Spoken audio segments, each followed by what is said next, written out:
O quadro ovalado. O castelo em que meu servo se aventurou a fazer uma entrada forçada, em vez de permitir que eu, em minha condição desesperadamente ferida, passasse uma noite ao ar livre, era uma daquelas pilhas de melancolia e grandeza misturadas que há tanto tempo franzem a testa entre os Apeninos, não menos do que na fantasia da senhora Radcliffe. Ao que tudo indica, ele havia sido abandonado temporariamente e muito recentemente. Nós nos estabelecemos em um dos aposentos menores e menos suntuosamente mobiliados.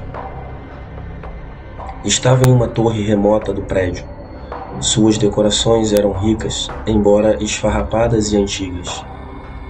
Suas paredes eram cobertas por tapeçarias e enfeitadas com troféus armoriais múltiplos e multiformes, junto com um número incomum de pinturas modernas muito espirituosas, em molduras de ricos arabescos dourados.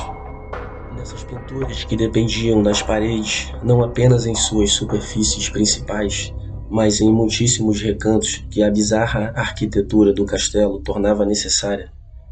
Nessas pinturas, meu delírio incipiente talvez tivesse me levado a um profundo interesse, de modo que ordenei a Pedro que fechasse as pesadas venezianas do quarto, pois já era noite, que acendessem as línguas de um alto candelabro que ficava junto à cabeceira da minha cama e abrisse de longe as cortinas de franjas de veludo negro que envolviam a própria cama.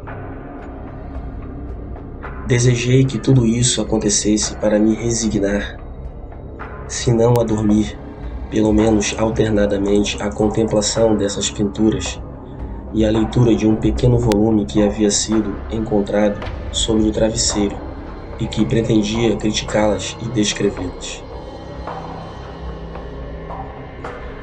Longamente li e devotadamente olhei. Rápido e gloriosamente as horas voaram e a meia-noite profunda chegou.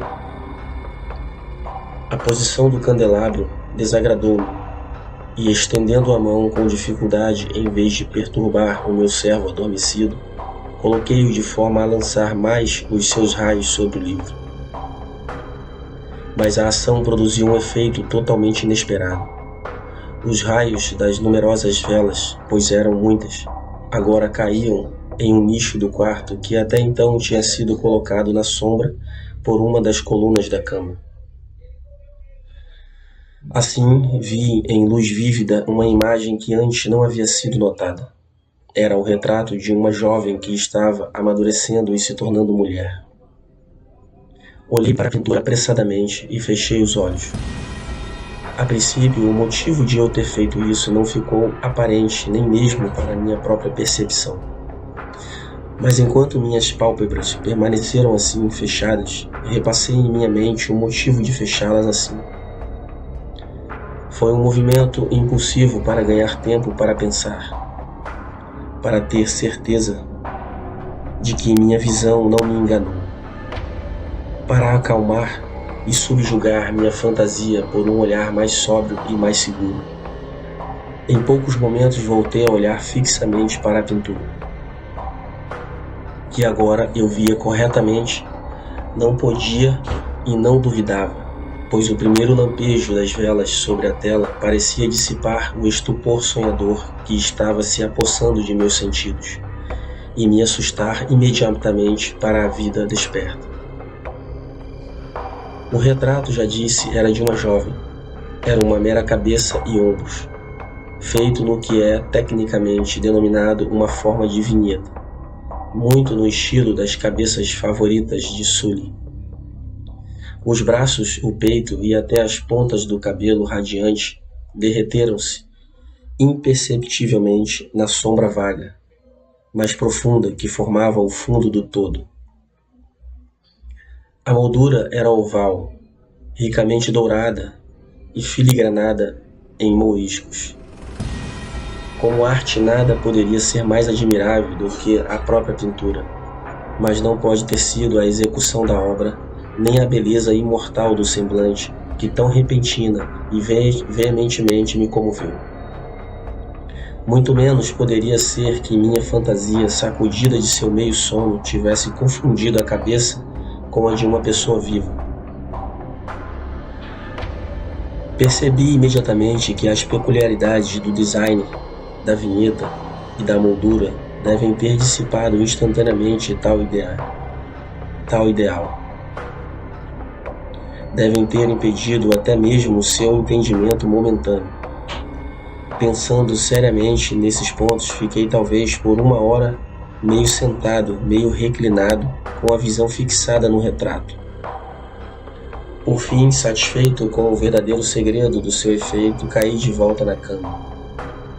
Eu havia encontrado o encanto da imagem em uma expressão de absoluta semelhança com a vida, que a princípio, surpreendentemente, finalmente me confundiu, subjugou e me horrorizou. Com profunda e reverente admiração, eu coloquei o candelabro em sua posição anterior. Ficando assim excluída de vista a causa de minha profunda agitação, procurei avidamente o volume que discutia as pinturas e suas histórias, voltando-me para o número que designava o retrato oval. Li aí as palavras vagas e curiosas que se seguem. Ela era uma donzela da mais rara beleza, e não mais adorável do que cheia de alegria. E o mal era a hora em que ela via. Amou e se casou com o pintor. Ele apaixonado, estudioso, austero e já tendo uma noiva na sua arte. Ela uma donzela da mais rara beleza, e não mais adorável do que cheia de alegria. Toda leve e sorridente e brincalhona, como um jovem cervo, amando e cuidando de todas as coisas, odiando apenas a arte que era sua rival. Temendo apenas o catre, as escovas e outros instrumentos desagradáveis que a privavam do semblante de seu amante. Portanto, foi uma coisa terrível para essa senhora ouvir o pintor falar de seu desejo de retratar até mesmo sua jovem noiva. Mas ela era humilde e obediente, e sentou-se humildemente por muitas semanas na escura e alta câmara da torre, onde a luz pingava sobre a tela pálida apenas de cima.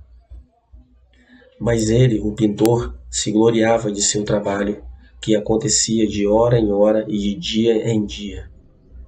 E ele era um homem apaixonado, selvagem e temperamental, que se perdia em devaneios, para que ele não visse que a luz que caía tão horrivelmente naquela torre solitária enfraquecia a saúde e o ânimo de sua noiva, que ansiava visivelmente por todos, exceto por ele. No entanto, ela sorria e continuava sem reclamar, porque via que o pintor, que tinha grande renome, sentia um prazer ardente em sua tarefa e trabalhava dia e noite para retratá-la, que tanto amava, mas que crescia a cada dia mais desanimada e fraca. E na verdade, alguns que viram o retrato falaram de sua semelhança em palavras baixas, como de uma maravilha poderosa e uma prova não menos do poder do pintor de que seu profundo amor por aquela ele retratou de forma tão extraordinária. Mas, finalmente, à medida que o trabalho se aproximava de sua conclusão, ninguém foi admitido na torre, pois o pintor enlouqueceu com o ardor de seu trabalho e desviou os olhos da tela apenas para contemplar o semblante de sua esposa. E ele não veria que as tonalidades que espalhou sobre a tela eram tiradas das bochechas daquela que estava sentada ao seu lado. E quando muitas semanas se passaram e pouco restou a fazer, exceto um pincel na boca e uma tonalidade nos olhos, o espírito da senhora novamente tremulou com uma chama dentro do casquilho da lâmpada. E então o pincel foi dado, e então a tinta foi colocada, e por um momento o pintor ficou em transe diante da obra que havia feito. Mas no próximo, enquanto ele ainda olhava, ele ficou trêmulo e muito pálido e horrorizado, e clamando em alta voz: "Esta é a própria vida. Voltou-se repentinamente para olhar sua amada. Ela estava morta.